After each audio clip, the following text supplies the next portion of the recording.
Waduh, ada yang ngebel. Halo.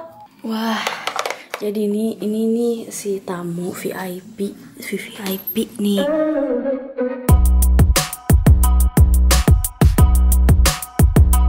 Dari suara sepatunya aja udah kelihatan. Tuh dari suara. Wah, masa sih? Sekali-kali dong ibu-ibu. Nah.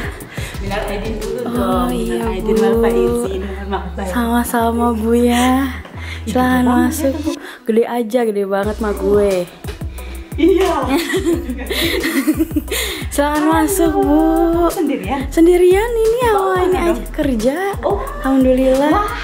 Wah, kamu si ganteng. Bu cuci tangan dulu Bu ya. Oh iya betul. Mohon maaf Bu ya. Maaf. Teman-teman jangan lupa ya, sekarang kalau kunjungi rumah orang Masa mau cuci tangan di kamar dia? Silakan Bu, itu Bu. Mohon maaf Bu ya. Lupita lo ikan.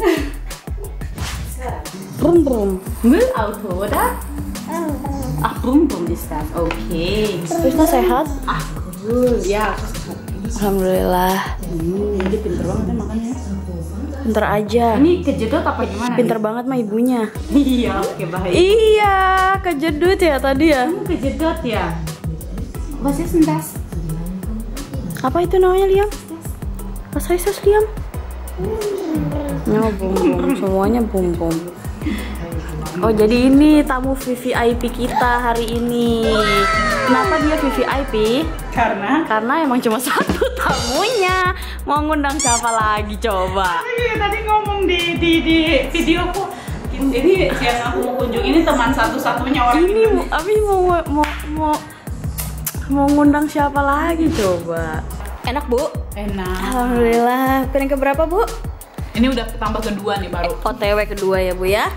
Ini kita biar ala-ala ini breakfast in Tiffany. Tiffany itu siapa? Iya adalah itu apa restoran. Ya kita minum air putih pakai gelas wine. Keren kan? Biar fancy gitu. Yes. Jangan banyak-banyak, dikit aja kayak wine. Iya, jangan banyak-banyak. Iya bener, kalau ini mah aus. Yuk kita tambah lebaran lagi guys, tambah lagi. Kita lebaran lagi yuk. Besok yuk. Lebaran lagi. So, aku masak lagi. Aku harus lebaran lagi. Lalu kecil. Betul. Tapi jangan lebar-lebar Bu. Banyak agak sedikit pahit. Agak sedikit pahit ya. Itu tahun 2020 Bu. Belum mateng. Anggurnya. Jadi kakak ini apa kabar Kakak Ina? Baik. Alhamdulillah. Oke itu. Ini ya Kakak Ina baik ya? Baik. Alhamdulillah. Makannya enak Makan enak banget. Tadi sampai tambah 2 kali. Alhamdulillah. Lebaran lagi kita besok? Iya lagi. Boleh. Besok kita bikin lebaran lagi. Aku mau nanya nih. Ini kita ngobrol santai nih ya. Aku cuma mau nanya pendapat sebagai orang Indonesia nih. Ini kan undang-undang ITE nih. Ini kan lagi hits nih kan semua orang nih. Ya. Menurut kamu Ya, sebagai YouTuber nih, ya, itu membuat orang merasa jera atau jadi takut, waduh gue nggak berani nih ngehujat orang di internet, nanti gue kena UU ITE, atau ngebuat orang jadi baperan. Waktu itu pernah dengar tuh ada artis di Indonesia, dia tuh di komen sama netizen, itu tuh kayak diancam pembunuhan dan pemerkosaan gitu. Itu penting. Itu penting kan? Iya, itu penting untuk dilaporin gitu. Iya, biar ada penanganan sebelum terjadi, biar ada yang biar polisi itu bertindak dulu sebelum ancaman itu dilakukan gitu. Tapi banyak juga loh kayak influencer atau mungkin artis-artis yang terkenal di YouTube gitu, YouTuber. Mereka juga melaporkan untuk hal-hal yang mungkin sepele kayak gitu. Karena gini, kemampuan, jadi kan YouTuber atau influencer itu kan berbeda-beda. Maksudnya kapasitas dia menerima bulian atau hate comments itu kan beda-beda. Kalau misalnya ke saya kamu mau katain apapun, mau jelek kayak mau kayak apa, itu udah saya nggak terlalu baper. Sama aku saya juga, terus aku tuh peduli. nggak pernah bacain komen gitu. Aku baca, cuman nggak mempengaruhi moodku juga. Nggak, maksudnya dia tidak. Misalnya nih, ada yang bilang video nggak berguna, nggak pernah bikin video nggak berguna. Itu nggak ada yang kayak gitu. banyak, ada juga. Apalagi kalau misalnya ada video-video prank. Ada yang bilang apa sih untungnya bikin video kayak begini, misalnya kayak gitu kan. Aku cuman nangkapnya gini, kalau misalnya aku di posisinya mereka, pasti aku juga nggak ngerti ngapain orang bikin video prank. Tapi sebagai YouTuber kan kita tahu persis pasar itu sukanya apa. Maksudnya kita kan kayak strategi marketing lah ya. Orang tuh sukanya nonton apa. Itu dia aku bilang. Tergantung kamu bikin YouTube iseng-iseng apa kamu bikin YouTube dengan tujuan biar kamu dapat income. Nah, aku di orang kedua ini yang dapat bikin YouTube bukan cuma bikin untuk iseng-iseng tapi untuk dapat income. Nah, jadi aku harus ngerti orang tuh suka nonton yang apa. Selama tidak membahayakan orang lain. Misalnya aku bikin prank juga di keluarga aku nggak pernah prank orang lain. Itu buat aku nggak masalah. Buat aku pribadi. Dan itu yang diminta sama penontonku. Iya, betul. 90% dari penontonku gitu, katakanlah kayak begitu. Lagian kan kalau misalnya kita masukin video terus kelihatan kan banyak yang nonton atau enggak. Iya, nah itu. Iya. Nah, jadi kalau misalnya orang komen-komen kayak begitu, misalnya ada yang bilang angin aja. Iya, jadi aku anggapnya ya karena mereka nggak ngerti. Misalnya nih aku bikin video belanja, terus tapi kita juga nggak bisa lah memenuhi kemauan dan keinginan netizen gitu. Ya makanya. Balik lagi itu kita harus menjadi diri kita sendiri lagi ya nggak sih? Yes. Aku pernah bikin video, misalnya kayak bikin aku beli apel. Total belanjaanku sekitar mungkin 20 euro untuk beli apel yang aku coba satu gigit udah. Habis itu yang lainnya nggak aku videoin tapi aku bikin jus. Tapi orang lain pikir kan yang nonton ini pasti dibuang, nggak kepikir ada beberapa yang sih itu tuh kayak nah, jadi banyak yang komen gini, buat apa buang-buang duit kayak gitu. Itu juga tuh kayak dia sebenarnya nggak tahu gitu. Iya. Tapi mereka mau menyamaratakan, oke ini yang gue lihat seperti ini. Iya. Ya begini deh lo gitu. Nah, makanya make sure juga kenyataannya seperti apa gitu. Makanya sebagai YouTuber, maksudnya sebagai saya yang membuat video itu dan saya tahu ini keuntungan buat saya apa. Kalau dapat komen kayak begitu bilang yang videonya nggak berguna apa, saya memaklumi karena dia tidak tahu gitu. Saya beli apel misalnya 20 euro. Kalaupun saya buang, keuntungan dari yang saya beli 20 euro itu bisa berlipat-lipat ganda gitu. Dari hasil orang nonton video kayak gitu. Bikin YouTube. Nih, beli apel 20 euro. Nah, keuntungannya berlipat-lipat. Ya, sama kayak misalnya orang bikin warung. Dia kan pasti punya modal. Betul. Taruhlah modalnya 100.000. Dia jual makanannya bisa dapat 1 juta. Iya nggak sih? Ini namanya kayak pintar-pintar marketing aja. Gitu. Gimana caranya sepintar-pintarnya kita supaya dapatnya juga lebih banyak gitu nggak sih? Makanya kalau bilang ada banyak komen yang bilang video tidak berguna, video yang apa, ya saya maklum karena terima kasih aja karena kan bantuan mereka juga. Toh juga mereka nonton berarti kan. Walaupun semenit 2 menit gitu. Tapi saya nggak marah nggak apa, cuman karena saya pikiran tapi nggak langsung juga dilaporin kan? Ngapain laporin juga nanti ribet kali proses. Kecuali kayak yang ancaman gitu. Bahkan saya dicaci maki pun saya nggak masalah. Si UU ITE ini bagus banget. Jadi orang tuh nggak ngerasa ada apa ya bisa dibully aja gitu di internet atau entah dari sosial media. Cuma jadinya orang nggak punya kebebasan untuk berbicara. Iya, jadi kita pasti punya pikiran kita ngupload video di YouTube yang lihat bisa siapa aja. Pasti kita udah siapin mental untuk oh ya udah saatnya kalau misalnya kita dikomentarin ya kita terima aja gitu atau kritik atau ya nggak sih? Ya. Nah aku kan gitu. Jadi gini kalau menurut saya tidak tahu kalau di Jerman tuh di Indonesia kebebasan berbicara orang tuh sebagaimana saya tidak tahu, tapi kalau di Jerman kamu mau bicara sampai gimana pun selama kamu tidak kayak mungkin melukai orang, maksudnya melukai dengan fisik apa segala macam, bebas sih bicara. Itu tadi apa? Yang kayak isu sara gitu. Iya atau mengancam. Misalnya kamu mau katain orang apa ini mukanya kayak apa, mungkin ban motor kayak atau mukanya kayak kerak kayak apa gitu. Itu bebas di sini, makanya jadi motor. Dan tapi untung itu ngata-ngatain ban motor tuh cuma ada di Indonesia loh. Di sini nggak ada. Bukan kamu kayak kerdus full machine kan gak lucu. Iya betul juga ya. Nah jadi kalau misalnya saya ngupload video, saya udah tahu nih konsekuensinya. Dari semua orang yang nonton minimal pasti ada satu orang yang nggak suka. Sebagus apapun video yang kamu bikin, betul. Itu kan pasti itu ada satu orang yang nggak selera. suka. Iya, kan? Selera orang beda-beda. Kayak kamu senang asin misalnya, aku senang manis misalnya gitu kan. Ya nggak bisa juga lah gitu kita masukin si asin manis itu dalam satu semoga orang suka gitu kan nggak bisa kan. Jadi sebenarnya kalau menurutku kalau nggak siap terima bulian, terima itu mending jangan deh. Karena namanya kita masuk ke media sosial berarti kita berhadapan secara tidak langsung sama beribu-ribu orang, beratus-ratus ribu orang, berjuta-juta orang yang punya kepala masing-masing beda-beda. Gitu. Betul. Menurut Ega seperti itu. Tapi betul sih. Iya nggak sih? So pintar banget ya aku. Bener-bener. Terus ini nih, ini Indonesia nih, ini cuma ada di Indonesia, ini keren banget bro. Banyak banget orang. Yang paling seru apa tuh? Yang banyak banget deh, terus banyak banget yang pengen viral tapi dengan cara cepat. Oke, instan gitu. Oh, maksudnya yang kayak bikin ghost apa sih kayak yang apa sih? Iya, kayaknya kita satu frekuensi.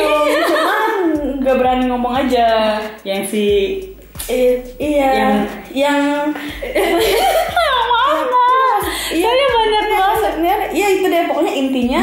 Menurut kamu tuh gimana sih tentang tentang mau instan iya, gitu bukan ya? mau instan sih, yang caranya tuh caranya salah ya, gitu. Bukan, iya caranya tuh bikin bikin geger gitu apa ya? Biar viral, bikin cerita yang wah bikin gitu. Geger, terus nanti dia viral, open endorse. Oke. Gitu aja terus. Kayak misalnya kemarin ada salah satu YouTuber yang katanya menjual dia keperawanan. Tapi katanya akhirnya dia klarifikasi kalau cuma bercanda doang. Iya. Nah kalau menurutku sih bercandanya nggak lucu banget. Emang itu dia bilang bercanda ya? Iya, dia klarifikasi di story-nya kan katanya dia cuma bercanda, sebenarnya tuh dia pengen menyinggung orang-orang yang menganggap remeh corona. Maksudnya sampai dia bilang ada orang yang rela mati untuk corona ini dan tenaga medis itu. Iya. Nah, jadi dia mau kasih tahu kalau ada yang berkorban dengan maksudnya keputusan terberat dalam hidupnya kayak misalnya jual perawan gitu. Tapi menurut aku mungkin dia berharap semua orang yang nonton video dia bakal ngerti candaannya dia gitu. Tapi masalahnya kan ini yang nonton bukan cuma 1.000-2.000. Iya, udah gitu itu lagi Tris, misalnya nih kayak kamu kan pasti ngelihat subscriberku banyak, terus aku ditonton banyak orang. Kamu pasti ada merasa bertanggung jawab sama apa yang kamu omongin nggak sih? Pasti serba salah gitu. Kayak gitu loh, maksudnya. Maksudnya bukan serba salah, tapi aku merasa kayak misalnya nih waktu itu pernah aku bikin video belanja, terus aku sempat ngomong kalau menurut aku kalau dengan corona atau tidak dengan corona, kalau Tuhan mau panggil ya panggil aja gitu. Aku sempat ngomong kayak gitu dan ada yang komen bilang enak. Iya, dan aku terima itu dan aku sadar betul, oh iya sih benar, karena itu pendapat aku yang bisa mungkin melukai orang-orang yang misalnya kerja sebagai tenaga medis gitu. Nah, jadi aku jadinya berubah, jadi maksudnya memperbaiki diri, bukan berarti kayak ditegur terus kalau misalnya aku tahu memang itu mungkin salah dan aku tetap kekeh, itu kan aku kan apa adanya, nggak bisa gitu. Kita public figure tuh kita udah kayak gimana ya, apa yang kita lakukan public figure cuy. Sama maksudnya kan YouTuber juga gitu kan, jadi maksudnya kita punya, aku baru mau nanya udah main film apa, mau nonton. Gimana? Public figure. Ya iya, public figure kan berarti figur ya. Iya betul, dipublikin. Iya, maksudnya yang dilihat sama publik. Iya, yang bisa diambil contohnya gitu. Jadi udah punya katakanlah orang yang kenal YouTuber. Maksudnya sudah banyak, maksudnya katakanlah orang yang tahu gitu. Iya betul. Nah, orang yang tahu. Ini aku tuh deg-degan tahu duduk di sebelah. Alay banget. Public figure apa YouTuber anaknya nih? Kan sama, public YouTuber juga kan public figure.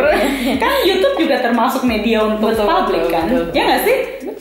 Nah jadi apa namanya, sebagai katakanlah YouTuber ya, orang tuh jadi mana ya, kita tuh apa yang kita lakukan bisa ditiru sama orang. Misalnya aku makan apel, orang lihat inilah mau jadi lapar. Ada beneran orang yang sampai pergi fotoin lo kakak ini aku bawa dari Alfamart beli apel dan ini beneran. Nah itu contoh kecil. Itu contoh kecil. Iya, bahwa betul-betul memang kita mungkin nggak sadar ya. Aku kan pikirnya aku selesai makan apel ya udah, atau penontonku terhibur, mereka suka, mereka dapat informasi baru kalau apel tuh ada banyak jenisnya gini-gini, udah selesai, finish.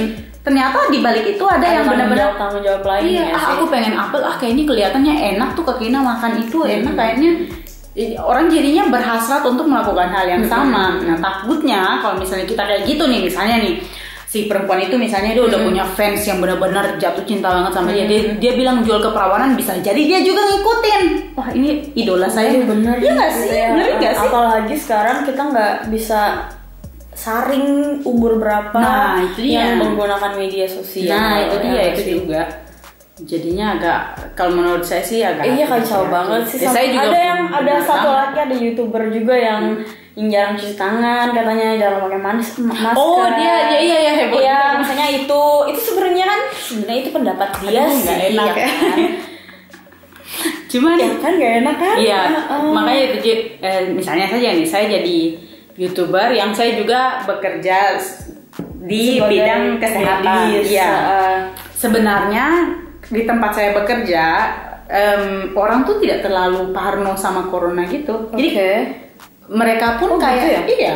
Itu tenaga medis loh ya. Ini tenaga medis di Jerman. Saya tidak mau kasih tahu di mana. Bahkan ada dokter atau ahli virus yang sampai ada kok wawancaranya di YouTube orang Jerman. Nanti aku kirimin ya. Nah dia tuh sampai bilang apa ya? Sebenarnya virusnya tuh nggak mematikan, tapi prosedurnya yang mematikan. Ngeri nggak? Oh iya. Kamu pernah dengar nggak? Enggak. Iya tahu sih, aku tahu ya. Kan itu juga kan sempat pro dan kontra. Iya betul. Tapi kan maksudnya ini dari orang-orang yang bisa kita percayai gitu. Mereka yang ahli di situ sampai ngomong kayak gitu. Nah sebenarnya jadinya karena saya ada di lingkungan ini, tiba-tiba saya tuh pikir ya berarti sarung tangan nggak terlalu dibutuhkan. Berarti sebenarnya masker tuh nggak terlalu dibutuhkan. Masih ke film kan? Oh masih. sempat terfikirkan kayak begitu, tapi kembali lagi penonton saya tuh orang di Indonesia, mungkin di Jerman karena penanganan medisnya sangat bagus, jadi kita korbannya tuh sangat kurang banget. Tapi kalau di Indonesia kan lain lagi. Nah, kalau misalnya saya pakai cara pandangnya orang Jerman, saya pertontonkan ke orang Indonesia dengan tidak usah pakai masker kan kata orang di sini tidak berguna. Tapi kan penanganan di sana beda. Iya betul. Makanya saya kalau itu dia Tris, orang di sini, orang Jerman itu mereka keluar pakai masker itu untuk dirinya dia sendiri. Iya betul. Jadi bukan anjuran, bukan aturannya. Kamu nggak boleh masuk nih kalau kamu nggak pakai gitu, ya nggak sih? Itu anjuran gitu. Jadi mereka lebih mikirin dirinya dia sendiri. Sementara kayaknya yang di Indonesia nggak kayak gitu. Kemungkinan ya, saya nggak terlalu tahu. Itu kalau mungkin juga itu kayak hal kecil yang bisa nolong orang-orang sih. Iya. Kalau orang sini sih ngomongnya kayak gitu. Nah makanya kembali lagi ke YouTuber yang tadi yang sampai dia ngobrol kayak gitu.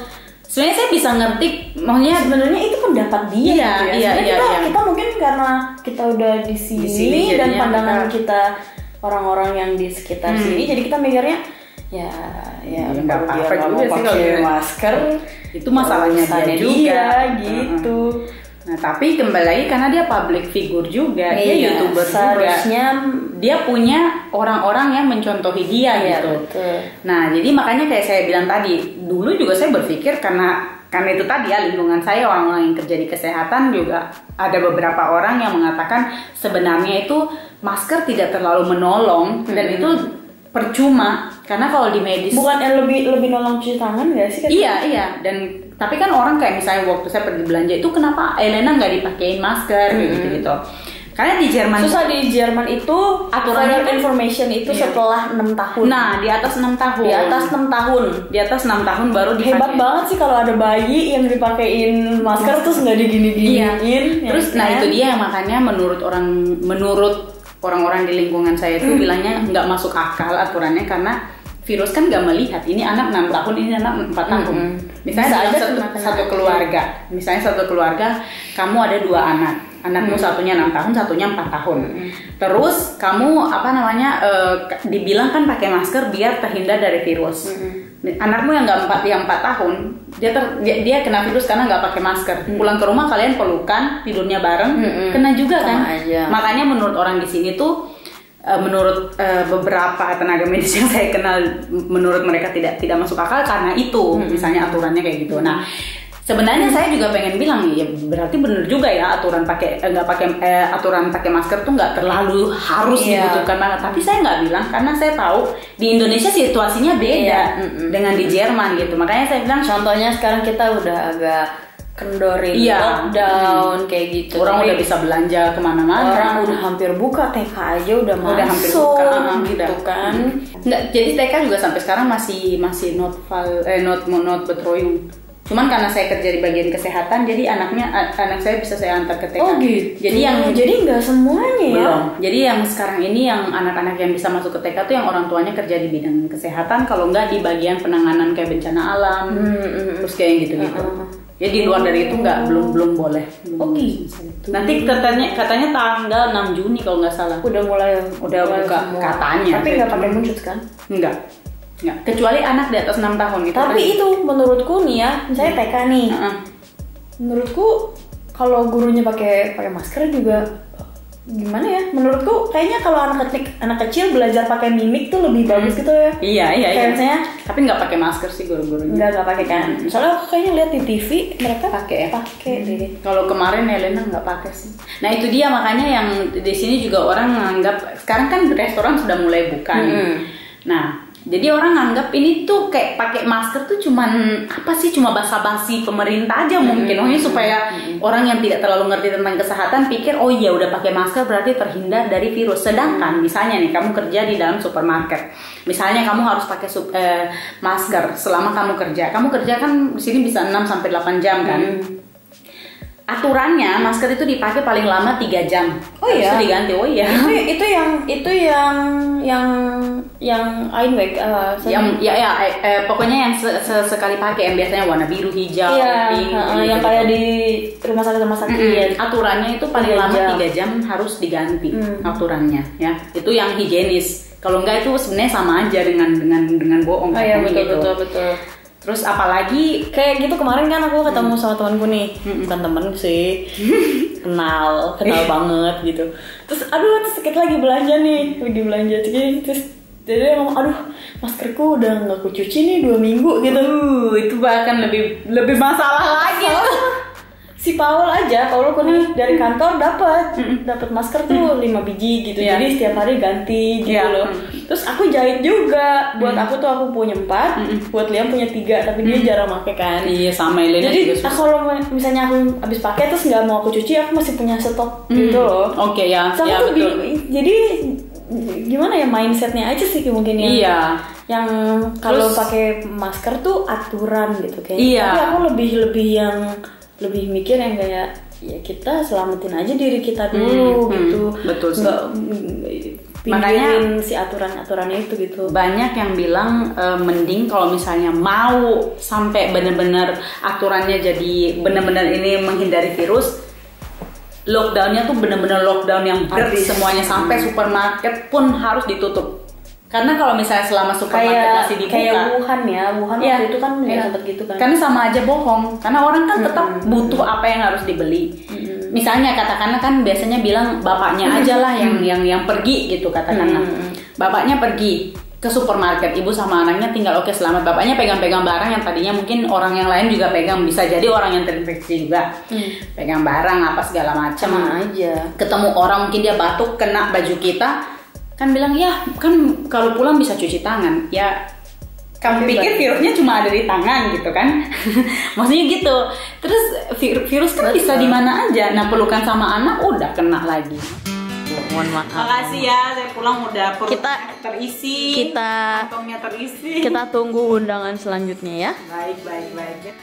Okay. Bakso lah, aku pengen bakso. Ntar aku cari cabai dulu lagi tapi cuma cabai hijau. Susah cari cabai yang merah, nggak pedes dong. Cabai susah. Ternyata nggak pedes ya, aku baru tahu cabai hijau. Iya. Kita cari cabai, kalau aku nemu cabai, aku undang kamu, kita makan bakso. Baik. Oke, dadah dulu Liam. Tschüss Tante. Viele Grüße an Mädchen sehen uns. Ya? Tschüss dulu dong. Kiss bye. Rempong dia lapar kayaknya. Bye-bye. Dah. Kalau yang penting itu tetangga. Iya betul, nyaman. biar senyaman-nyamannya. Jadi waktu itu aku pernah lagi jalan ke Neto, berdua Liam, terus tiba-tiba Liam dada-dada sama nenek-nenek, terus dia dikasih coklat sama nenek-nenek itu. Pas kita baru pindahan ternyata nenek itu rumah tinggalnya di situ. Iya, terus dia nanya gitu, Kak, kita kan pernah ketemu, aku yang waktu itu kasih kamu Osterhase gitu ceritanya. Bukan dia menjadi orang baik, soalnya dia dapat teman di mana-mana. Pucuk dicinta, ulam tiba. Begitu ya. Enak ya? Enak nggak? Minum Ki? Minum dulu Ki? Betul. Udah, hati-hati ya Bu. Makasih ya. Bye.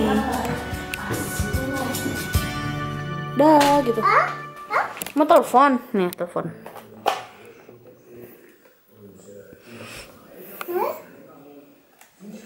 Dah.